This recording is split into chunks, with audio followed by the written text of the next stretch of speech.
台格力的小金豆的这个挂机，这个机器呢有10多年了，当时是一个非常不错的一款空调。但现在呢，还有一个问题，就是开机呢5分钟以后呢，会有一种嗡嗡的噪音，并且特别响，特别烦人。今天咱们看看不换配件能不能给它修好。像格力这个老空调的话，它这个预热过程是比较长的。现在它已经出风了，但是呢，现在没有明显的噪音。我们等一会儿再看。像这个挂机内机噪音大的话，一般情况下都是这个风机这个轴承老化了，它这个震动比较大。还有一种就是那个电机的这个减震支架，它老化了之后呢，它也震动比较大。还有一种情况就是这个风轮这个轴套老化了，它也产生运转的时候会有很大的噪音。现在已经有这个轻微的这个声音了，大家听一下。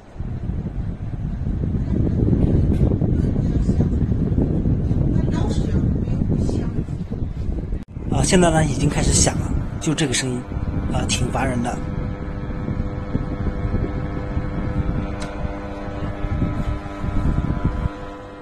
听这个声音呢，应该不像是电机自身轴承这个老化的声音，应该是这个电机的减震支架变形，这个电机碰到这个外壳产生的噪音。现在我们拆开机器来看一下具体是哪里的问题。好，现在我们把这个外壳已经拆开了，我们按压这个蒸发器的话呢，声音没有太大变化。那接下来我们把这个接水槽给拆下来，然后呢看看里面有没有哪个地方这个电机碰壳了。现在我就按压了一下这个接水槽，这个声音有轻微的变化，但是不大，还是持续的在响。只有把这个接水槽拿下来，才能看到电机的里面的部分。我们现在呢就把这个接水槽给它拿下来，来继续检查里面。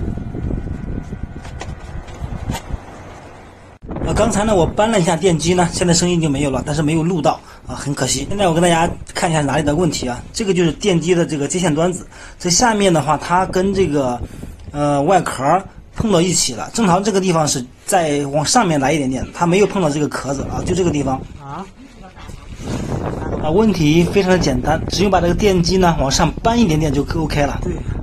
现在呢这台空调呢我们也算是已经修好了，问题呢也很简单，就是动了一下这个电机就修好了。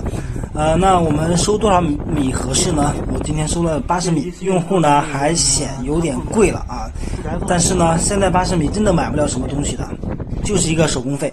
好，大家呢现在听一下，声音已经非常近了。好了，今天的视频到这里，感谢大家观看。